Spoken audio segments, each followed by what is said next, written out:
对中交流和三国文化的多样性。了解三国通过对中交流吸收的中国文化，以及他们对三国文化形成的贡献。三国把对中交流中接受的中国先进文化传入日本，成为东亚文化交流的桥梁，对此掌握三国的文化地位。作图为百济武宁王和王妃的合葬墓，是百济雄锦时期建造的砖石墓，位于光州市松山里。三国时代的墓葬多为石室墓，砖石墓极为罕见。有趣的是，只有在光州松山里一带这种出现砖石墓。右图为南京附近张陵发掘的一座匈奴时代的砖石墓。与韩国不同，中国的砖石墓非常发达，因此可以说武宁王陵在内的光州松山里古墓群展现百济和南朝密切的交流。三国与中国之间的文化交流不仅是通过文物的流动，还通过人员流动来完成的。图为武宁王陵所在的光州市松山里6号墓的传，上面刻着有趣的文字，铭文为梁官瓦为是矣，表明梁朝正式派出的工匠参与了陵墓的建造。三国史记和梁书百济传等记载，541年百济圣皇派到梁，请求派遣工匠、画师等。武帝接受了这一请求，派遣了工匠。三国通过人员物质交流，从中国吸收了汉字、儒教和佛教等思想，经常接受律令制等各种制度的先进文化，以及科学技术和艺术等，并在利用进行体制整顿和国家发展。不仅如此，作为将中国流传来文化跨海传递到日本的文化传播者，对日本的政治、经济和文化发展产生了重大的影响。本科时考察了三国接受的中国文化的具体内容，以及三国作为中国文化传播者对日本的作用。百济从东晋接受并发展佛教，并将佛教传入日本。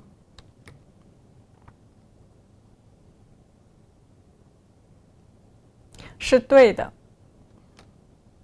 高句丽虽然展开了南北朝双边外交，但在文化方面几乎没有受到南朝的影响，北朝的影响单方面的较大。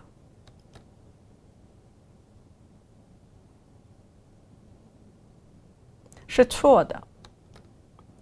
高句丽接受国家治理所必须的制度和理念，接受道教、北魏和高句丽的佛教艺术、墓葬壁画和对中交流。百济接受儒教统治制度、历法及度量衡、王侯号和将军号等的使用。南朝佛教文化的影响，陶瓷等物品的进口。新罗从中国文化的接收者到传播者，东亚文化中的桥梁作用。尽管出现了一些紧张的局势，但高句丽基本上与中国王朝保持着和平的关系。在稳定的对外关系的基础上，高句丽接受了许多来自中国的文物，发展了本国的文化。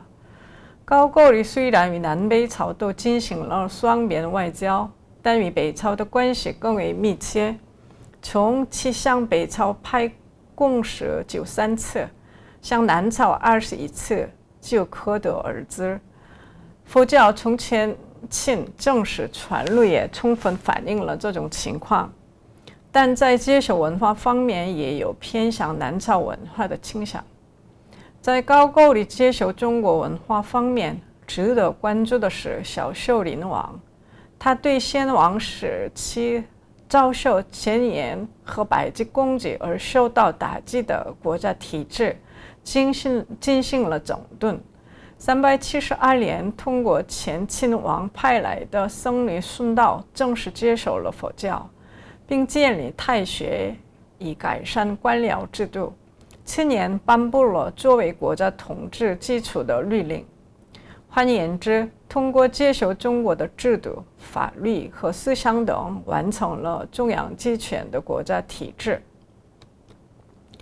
唐朝皇权出尊相同形式的老子为历世皇室的始祖，实行将道教置于佛教之上的政策。7世纪上半叶，高句丽于唐朝建教后，道教从唐朝正式传入，并引进了道士和天尊像。元改苏文执政时期，将现有的佛教寺院改建为道观，鼓励道教的同时增染了僧侣。结果，高句丽的僧侣纷纷避难到百济和新罗。佛教于372年传入高句丽后，佛教文化也蓬勃发展。左边的金铜佛像直观地展示了这一点。从佛像被光后的铭文可以看出，该佛像是539年在平壤制作的。右边是北魏贞观年间在中国河北地区制造的。两尊雕像有着相似的特征，比如修长的脸庞、遮住身体的厚厚的衣服等。可见，北魏与高句丽几乎在同一时间无时差地制作了风格相同的佛像，体现了当时高句丽与北魏的密切外交关系。高句丽的墓葬壁画是在4世纪左右高句丽占领乐朗、代方、辽阳一带后出现的。在辽阳和北京等地发现的墓葬中，描绘死者的墓主图与平壤4世纪建造的墓葬壁画中的墓主图非常相似。左边是北京市魏晋墓石椁上的墓主图，右边是高句丽平壤安岳3号墓的墓主图。两位墓主图都收纳诸位在平基上，因为都使用了受汉代丧葬文化影响而诞生的墓主图为粉本，所以非常相似。百济文化具有对外开放性和国际化的特点，充分利用与中国海洋相同的地缘优势，积极吸收了南朝的文化。中国文物正式进入百济是在4世纪后期，金小古王建立国家制度的时候，当时接受了中国的律令制。6世纪以来，百济通过积极与梁朝进行了对外交流，吸收各种文物制度、学术、思想、宗教等南朝文化，发展成为文化强国。百济也很早地接受了儒教作为国家统治的理念。6世纪中期，请求梁朝派遣毛氏博士等人，从梁朝聘请了礼制专家张礼博士，整顿了物理，还采用了以周礼为基础的官制。另外，百济采用了刘宋的元嘉历，度量衡则使用了25厘米的东晋尺作为国家的标准尺。三国通过接受中国王朝的王号、张君号等爵号，被纳入中国的世界秩序朝贡册封体制中。国际性的朝贡册封体制也适用于百济内部。据《宋书百济传》记载，百济王将王后号和张君号授予大臣，百济章鱼出土的铜印证明了这一记录。6世纪上半叶制作的印章上刻有父系将军字样，父系将军是梁朝张君号。由此可见，百济的张君号以中国张君号制度为典范。据《三国史记》的记载，百济于384年从东晋正式接受佛教，并通过南朝的积极交流，将南朝的佛教文化传入百济。下面的图是6世纪后半叶的泥塑像，发现于四壁都城中央寺院丁灵寺遗迹中。上面的图为洛阳北魏永宁寺木台遗址出土的6世纪上半叶的泥塑像，两者极为相似。所以一直被视为体现百济和北魏交流的文物。百济与北魏几乎没有交流。最近在南朝建康都城所在的南京，接连出土的泥塑像的制作方法与丁零寺遗址泥塑像相似，因此修改了原有的观点。百济圣王正请求梁朝派遣画师和工匠，丁零寺遗址泥塑像可能是由当时派遣的工匠制作的。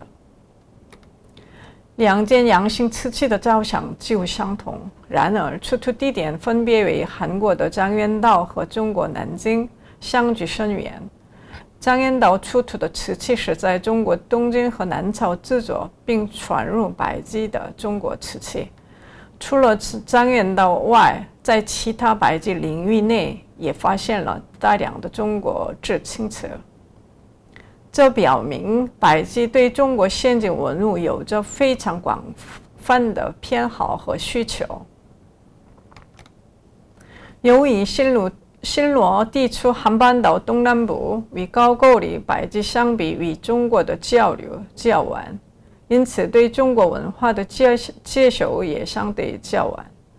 直到6世纪初法兴旺时期，才颁布律令，佛教才正式允许。新罗对中国文化的接受大部分是通过高句丽和百济间接接受的，但随着6世纪中期占领汉藏流域，与中国直接进行交流后，极大地改变了新罗文化。新罗的佛教雕刻大多集中在6世纪末至同一时期，这一事实反映了这种情况。图中两尊佛像的共同点是什么呢？都有一个婴儿的身体比例。左边的3尊像是在新罗都城青州南山出土，相似的身体比例就是北周和隋代以长安为中心流行的佛像的特征。右边佛像是6世纪末在长安城制作的。新罗在6世纪后期与北朝及隋朝进行了密切交流。青州出土的佛像是新的对种关系在佛教艺术中体现的事例。三国把从中国接受的先进文化带到了日本，起到了文化的桥梁作用。高句丽僧尼黑池正是日本宋的太子的老师，而谭政正传授给了日本五经、材质法等。三国中对日本古代文化的形成起到最大作用的是百济。4世纪后期，王人赴日本，成为了太子的老师，传授了《论语》和《千字文》。6世纪初，武宁王派遣了五经博士，而圣王传授了佛教。在这个过程中，不仅是物品的交流，人员的交流也十分活跃。百济的很多知识分子和僧尼以及工匠和艺人移居日本，而且日本的僧尼也到百济学习律法。第三课是从文化层面考察了三国的对中交流。三国对中国文化的接受与各国对中国的政治外交交往密切相关。北朝对高句丽，南朝对百济的影响比较大。新罗的对中交流较晚，因此到了6世纪后期才直接受到了中国文化的影响。三国并没有止步于接受中国文化，通过消化并重新传给日本，为日本古代国家的建立发挥了重要作用。随着百济和高句丽被新罗和唐的联军灭亡，三国时代宣告终结，新罗和渤海在南北共存的南北国时代即将展开。在下一课，我们来看一下南北国时代的对中交流。